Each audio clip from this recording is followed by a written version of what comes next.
I thought I'd make a screencast to try to get you guys up to speed on everything that we've done, because I know some of you haven't been able to attend practice. So let's just talk for a minute about what we're trying to accomplish together. We're going to Frankenstein this Unity hat trick game, and we came to this as a solution for our FLL team, and we didn't do it lightly. First step for us was to meet with some experts. We had a bunch of ideas. We thought we might do a movie, or we might make a game, or we also wanted to be open to things we hadn't considered. So when we met with Rhonda, she had a couple of really interesting things to share with us. The first was that 40% of food that's grown ends in a landfill, and that food should go into composting. So the question is, do people not have access to composting, or do they not know how to sort trash properly? She also told us that Chittenden Solid Waste District sends 11 18-wheelers to the landfill every day, and that Vermont has one landfill, and it's in the Northeast Kingdom. She told us she thought it would be easier for kids to change habits than adults, and she really liked the idea of a video game to sort waste, and said that her biggest anger was over non-recyclable containers like styrofoam and milk containers, and we also talked about the Keurig cups. After we met with Rhonda, we went with Eli Lesser Goldsmith. He was one of the co-owners of Healthy Living, and they made an effort recently to get rid of plastic bags, so we thought he would be a perfect person for us to talk with. Now, Healthy Living is one of the few stores in South Burlington that has composting, recycling, and trash set up so that people can sort their waste properly. Healthy Living is committed to trying to reduce waste, and what Eli found was that they had to actually position people by the stations to tell somebody how to sort their waste properly. He said that he thought that people do better by having fun than by being punished, and he loved the idea of a video game to teach people to sort.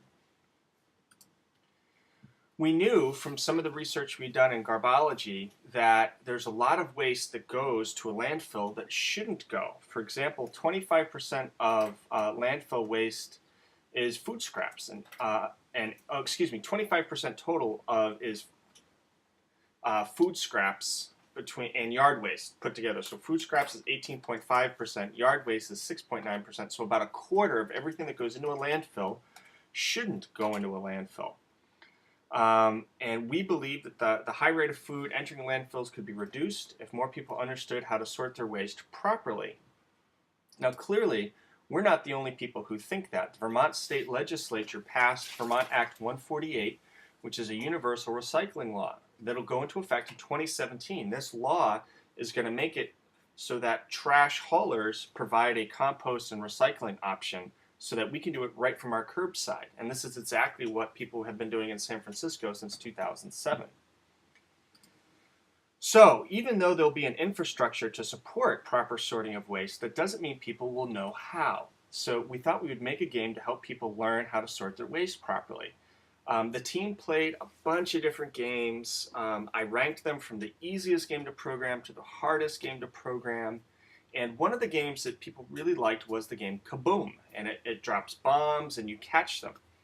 Well, when Unity was writing its tutorials, Unity had a Kaboom-like tutorial, and we thought the waste object could drop down from the sky and some type of sorting container could catch it. And if it went into the correct container, you would get points. And if it went into the wrong container, you would lose points.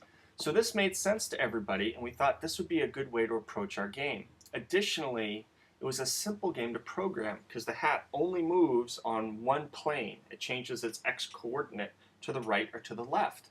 There's no up and down, and there's no in and out. So we watched the Unity tutorials to learn how to make this game. We met, it was almost 2 weeks for 2 to 3 hours a day, 4 to 5 days a week to go through the tutorials. It was hard. And it took a lot of patience and a lot of troubleshooting, but we made it through, and we had a version of an understanding of how to program this game so that we could start really thinking carefully about what we wanted our game to look like. The first step in our game was to come up with a name.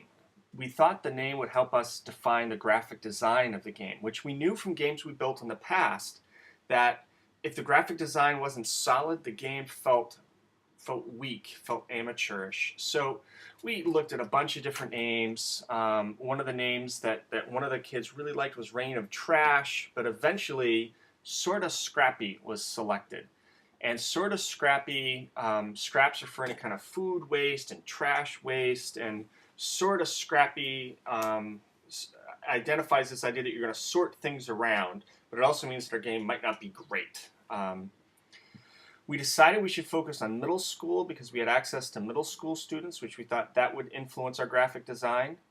And so we then needed to think about, well, how are the game objects going to move? So we thought the simplest thing to do is to stick with the trash can that catches trash vertically falling, but that any other objects, when they hit, they have to hit on the ground and then we'll knock them into the appropriate receptacle. So in this image, you can see here's our trash, here's an object, and here's going into a recycling bin. And then we were thinking, well, maybe on the other side could be a composting bin, and that an object would fall, and you would either catch it or let it drop and then knock it to the appropriate place. So this seemed doable.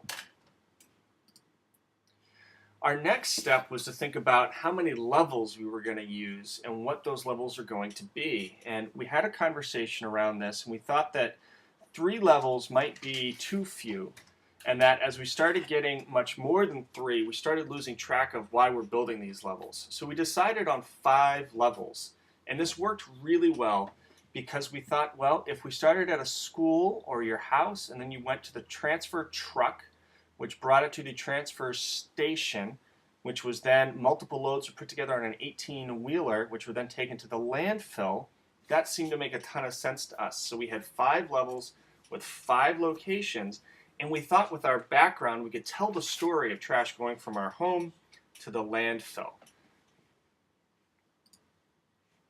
So let's get started with making the game.